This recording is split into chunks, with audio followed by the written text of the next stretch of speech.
Hello बच्चों, welcome my class. Myself Lalit. आज हम इस वीडियो में पढ़ाई हम कैसे करें, how can we get 95% marks या 95 प्लस मार्क्स कैसे आए हमारे। तो बीइंग ए टीचर 10-12 साल में जो हमारा एक्सपीरियंस रहा है कि बच्चे जो है पढ़ते बहुत है, बहुत बुक्स इकट्ठे कर लेते हैं, बहुत सारे क्वेश्चन करते हैं, पर एग्जाम टाइम पे आके फिर भी उनके मार्क्स उतने नहीं आते जितनी उनको उनकी उम्मीद होती है। तो 4 पॉइंट जो मेन है जो आपको स्टार्टिंग से ही फॉलो करने चाहिए और करेंगे जिससे कि आपके 95 प्लस मार्क्स आए। तो उसके लिए हम 4 बातों पे आज बात करेंगे। जो पहला पॉइंट है वो है फिक्स टाइम फॉर स्टडी। अब सुनने में इस टाइम में जैसे 9th-10th के स्टूडेंट्स हैं जो अभी स्टार्टिंग कर रहे हैं पढ़ाई को, तो बड़ा अजीब लगता है फिक्स टाइम। लेकिन फिक्स टाइम करने से क्या होता है कि रेगुलरिटी आती है और आपका माइंड भी, क्योंकि हमारी बॉडी चलती है पूरी क्लॉक के अकॉर्डिंग। अगर आपने अपना टाइम फिक्स कर दिया है, मैं ये नहीं कह रहा कि आप अपने आप को डिसिप्लिन में बांध दो, लेकिन एक फिक्स टाइम होना चाहिए मैथमेटिक्स को पढ़ने के लिए कि हम 9 से 11 पढ़ेंगे ना नाइट में। मॉर्निंग में आपको पता है कि टाइम माइंड बिल्कुल शार्प होता है, तो लर्निंग वर्क होता है, या दिन में आप मैथमेटिक्स करेंगे। तो डेली का जो टाइम है आपका वो आप उसको थोड़ा सा फिक्स करें, क्योंकि जब फिक्स करेंगे तो माइंड उसी टाइम पे उस चीज के लिए प्रिपेयर हो जाएगा और आपका माइंड हवा नहीं भटकेगा। वरना क्या होगा कि 2 बजे आप अभी पढ़ लिए, कभी आप 3 बजे पढ़ लिए, कभी आप रात को पढ़ लिए और कभी किसी दिन मन नहीं करा तो नहीं पढ़े, because you don't have any strategy for that. तो अगर 95 प्लस मार्क्स मैथ में लाना है तो कम से कम आपको एक हल्की सी रेगुलर स्टडी, पहले आधे घंटे की सीटिंग लीजिए, फिर कुछ टाइम बाद उस टाइम को बढ़ा दीजिए, 1 घंटे की सीटिंग लीजिए, फिर आपको जब क्वेश्चन निकलने शुरू हो जाएंगे, इंटरेस्ट रिटर्न शुरू हो जाएगा, तो वो फिक्स टाइम को बढ़ाते जाइए। और 1 से 1.5 घंटा मैथमेटिक्स सफिशिएंट है। मैथमेटिक्स की ज्यादा दिक्कत नहीं है, पहले बहुत दिक्कत थी जब हम पढ़ते थे। तो एक टीचर होता था केवल क्लास के लिए, वहीं अगर कभी कोचिंग में दिक्कत आ गई तो वहां जाके उसी से पूछ लिया, और कोई ऑप्शन हमारे पास उस टाइम पे नहीं होता था। लेकिन आज यूट्यूब पे आपके पास सैकड़ों टीचर्स हैं, अपने स्कूल के टीचर्स हैं, कोचिंग के टीचर्स हैं, जिसका कंटेंट आपको समझ में आता है, जिसका कंटेंट, जिसकी भाषा आपको समझ में आती है, मेथड आपको समझ में आता है, आप उसको फॉलो कर सकते हैं। तो you have a large opportunity for that. But एक टाइम फिक्स कीजिए जो बच्चे मैथ में चाहते हैं 95 प्लस मार्क्स लाना। ओके, उसी टाइम पे आप मैथमेटिक्स को लेके बैठिए, क्वेश्चन सॉल्व कीजिए, प्रॉब्लम आती है उसको अलग लिख लीजिए और अपने जैसे कंसल्ट कीजिए। सेकंड पॉइंट लेते हैं, सेल्फ लर्नर बने।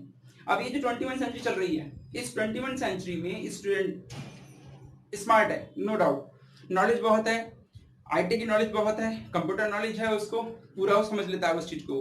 और अगर वो ये डिपेंड रहेगा कि जब ये चैप्टर स्कूल में होगा तो मैं करूंगा, एपी अभी तो मेरी स्टार्ट ही नहीं हुई, तो ये बात दिमाग से निकाल दें आप। अब जो टाइम है आपके पास में वो है एनसीईआरटी फटाफट खत्म करा, क्योंकि जितनी जल्दी खत्म करेंगे उतनी जल्दी आपको टाइम बचेगा एक्स्ट्रा क्वेश्चन पर सॉल्व करने का, एक्स्ट्रा बुक्स करने का, क्योंकि मैथ एक सब्जेक्ट प्रैक्टिस का है, लर्न का नहीं है। आपने एक बार देख लिया कि सम्स को ऐसे सॉल्व करते हैं, अब सोचेंगे आप कि सारे सम्स निकल जाएंगे ना। ज्यादा सम्स निकालने इंपॉर्टेंट नहीं है, लेकिन कंटेंट समझना और सम्स की प्रैक्टिस को कंटिन्यू बनाए रखना, that is important in the mathematics.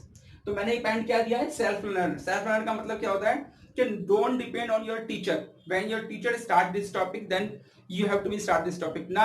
अब तो आपको क्या करना है, पढ़ हो गया, चलिए ये भी पढ़ते हैं, यूट्यूब है ना, आपके टीचर है ना, तो आपको टीचर पर डिपेंड नहीं होना है। आप सेल्फ लर्नर बनिए, बुक लीजिए एनसीईआरटी की, उसको पढ़िए, क्वेश्चन निकालिए, कहीं प्रॉब्लम आती है तो हम जैसे हैं कमेंट बॉक्स में बताइए, हमको प्रॉब्लम दीजिए, सॉल्व हो जाएगी वो। लेकिन इसके लिए सेल्फ लर्नर का मतलब है खुद पढ़ना है आपको अपने आप, बिना किसी पर डिपेंड होना। Don't depend on the teacher, you have to be self learner.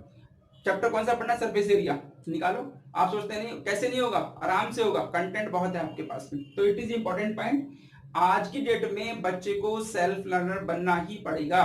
Don't depend on the teacher, कि टीचर शुरू करेगा तब हम शुरू करेंगे ना, दिमाग से निकाल दो, टाइम टोटल चेंज हो चुका है। 21 century, 4 skill, critical thinking, collaboration, creativity. Third point लेते हैं अपना, विच क्वेश्चन इज इंपॉर्टेंट। अब ये एक इंपॉर्टेंट पॉइंट है जो आपको स्टार्टिंग से फॉलो करना है। आप सोचिए दिसंबर में फॉलो करूंगा तब नहीं होगा काम। आपने सपोज करो एनसीईआरटी कुछ क्वेश्चंस किए, टीचर ने बोला दिस क्वेश्चन इज इंपॉर्टेंट, आपने आर्टिकल में कुछ क्वेश्चंस किए, आपको लगा ये इंपॉर्टेंट है, टीचर बताते हैं कि इंपॉर्टेंट है, तो आपको वो क्वेश्चन की कॉपी या वो पर्टिकुलर क्वेश्चंस जिसमें कुछ ट्रिक लग रही है या आपको नहीं याद रहते, आपको प्रैक्टिस करने में दिक्कत आती है, आप प्रैक्टिस करने पे निकलते नहीं है, तो वो टीचर बोलते हैं कि ये इंपॉर्टेंट क्वेश्चन है, तो उनको आप एक अलग कॉपी में सबमिट कीजिए। आप सोचेंगे कि आपके पास तो नेट है, आप वहां से देख लेंगे इंपॉर्टेंट क्वेश्चन, नहीं। एंड टाइम पे when you are sitting in February and January and फरवरी में आप सोचेंगे इंपॉर्टेंट क्वेश्चन की प्रैक्टिस करनी है, तो कहां से लाएंगे, ढूंढेंगे क्या बार बार, एक कॉपी चाहिए उसके लिए आपको। जब स्टार्टिंग में हम लोग पढ़ते थे तो क्या करते थे, उसमें एक टिप्स बता रहा हूं मैं आपको, एक रफ कॉपी लिया, उसमें क्वेश्चन सॉल्व कर लिए। तो जब मैथमेटिक्स में पढ़ते हैं तो हमारे पास एंड में, इस ईयर के एंड में जाते जाते 9th 10th में 11th 12th में बहुत सारी रफ कॉपीज इकट्ठी हो जाती हैं। अब कौन से टॉपिक का क्वेश्चन किस रफ कॉपी में किया है हमको नहीं याद रहता, उससे ढूंढना पड़ता है। तो क्या करते थे कि कॉपी के फ्रंट पेज पे, इस कॉपी के अंदर कौन कौन से टॉपिक हमने सॉल्व किए हैं वो सब उस फ्रंट पेज पे लिख दिया। तो सपोज करो हमें क्वाड्रेटिक का क्वेश्चन चाहिए और हमने रफ कॉपी देखी तो क्वाड्रेटिक दिख गया हमको, तो पता है कि क्वाड्रेटिक का क्वेश्चन इस कॉपी के अंदर मिल जाएगा हमको। लेकिन अब तो कोई दिक्कत ही नहीं इस टाइप की, लेकिन फिर भी एक कॉपी आपको मेंटेन करनी है जिसमें आप थोड़े जो इंपॉर्टेंट क्वेश्चंस हैं जिनमें आपको प्रॉब्लम आती है सॉल्व करने में, उनको आपको नोट करना है अलग से।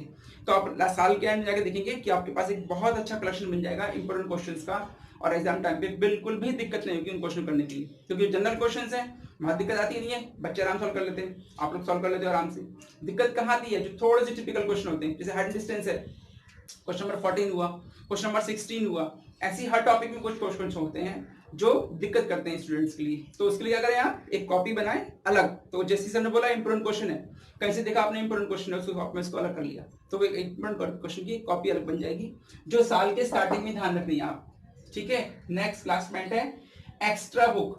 अगर आपको 95 प्लस मार्क्स लेने हैं, ये सारे पॉइंट फॉलो करने के बाद, एनसीईआरटी को 2-4 महीने में खत्म करने के बाद, आप इस जो एनसीईआरटी की बुक है, दूसरी रिफ्रेशर बुक बोलते हैं इसको, एग्जाम्पलर, ये और फॉलो करनी है। अब कुछ बच्चे कहते हैं कि सर ये तो बहुत टफ है, सर इसके कुछ क्वेश्चन तो होते ही नहीं है, बिल्कुल ठीक बात है, लेकिन जो 1 मार्क्स वाले और 2 मार्क्स वाले क्वेश्चन हैं वो आप जरूर करें, बड़े क्वेश्चन हो या ना हो आपसे, लेकिन 1 मार्क्स और 2 मार्क्स सेक्शन ए और सेक्शन बी पूरा वहीं से आता है। एनसीईआरटी और एग्जाम्पलर आरडी कर सकते हैं, आरएस कर सकते हैं, बहुत सारी बुक करने की जरूरत नहीं है आपको, बहुत सारी चीजें करने की जरूरत नहीं है। 2 बुकों पर फोकस रखिए, एनसीईआरटी और एनसीईआरटी की एग्जाम्पल, गवर्नमेंट बुक है, जो पेपर डिजाइन होता है वो इन दोनों बुक में से डिजाइन होता है, ये बात बिल्कुल फॉलो कर लीजिए, पल्ले मान लीजिए बिल्कुल। मोस्ट इंपोर्टेंट बुक, बच्चे डरते हैं कि इसमें तो बहुत टफ क्वेश्चन है, कौन कह रहा है आपको टफ क्वेश्चन करने के लिए, आप उसमें से 1 मार्क्स वाले 2 मार्क्स वाले, लेवल 1 और लेवल 2, और अगर आप बहुत टाइम है आपके पास में और आप कर सकते हैं तो आर डी शर्मा के VSQ, all these question are most important for your examination purpose. Okay, तो स्टार्टिंग से इन 4 पॉइंटों को फॉलो कीजिए, definitely my good wishes with you, आप 95 प्लस मार्क्स लेकर रहेंगे 100%। ओके, फॉलो कीजिए इन रूल्स को। थैंक